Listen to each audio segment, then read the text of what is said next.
your daily dose of bugs. Today we're going to talk about insects and human society, which is chapter 12 of the Evans book.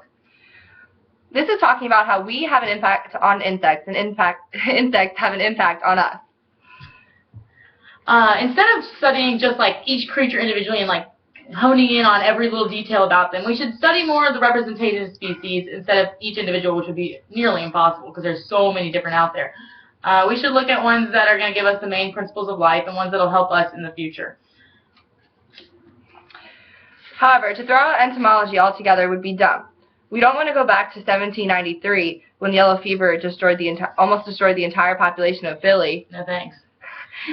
Or in 1870 when the Colorado potato beetle almost eliminated all potatoes in Colorado. So no French fries? No French fries. No thanks.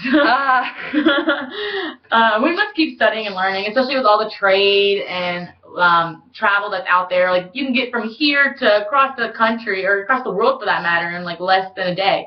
So we definitely want to be prepared for anything with the spreading. Like who knows, somebody could be traveling to the U.S. with a dangerous beetle that could wipe out all of our plants. We need to be prepared for that. And how are we to say what is a pest?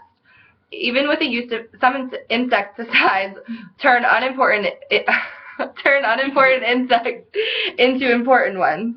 Oh, okay. I remember reading about the codling moth, which is where they took in the insecticides to get rid of it.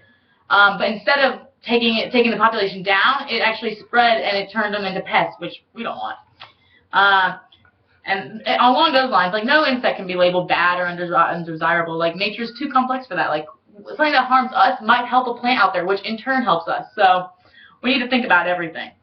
And insecticides on wildlife is a huge problem. Like fish, birds, even small mammals can be affected by this. Yes, as she demonstrates. And that wouldn't be cool.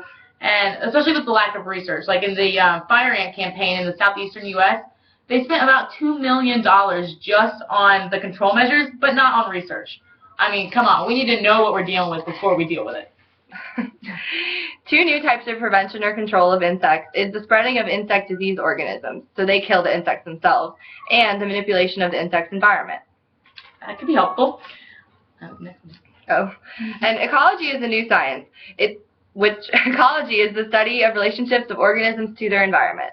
All right, that could be helpful. A fun fact that we found was Indians in a part of California they used to harvest a certain type of fly pupa in like great masses in the fall and then eat them. Yeah, that doesn't sound too appealing, but I guess whatever floats your boat, right? Insects for dinner? Maybe tomorrow night. Maybe. We'll think about it. Yeah.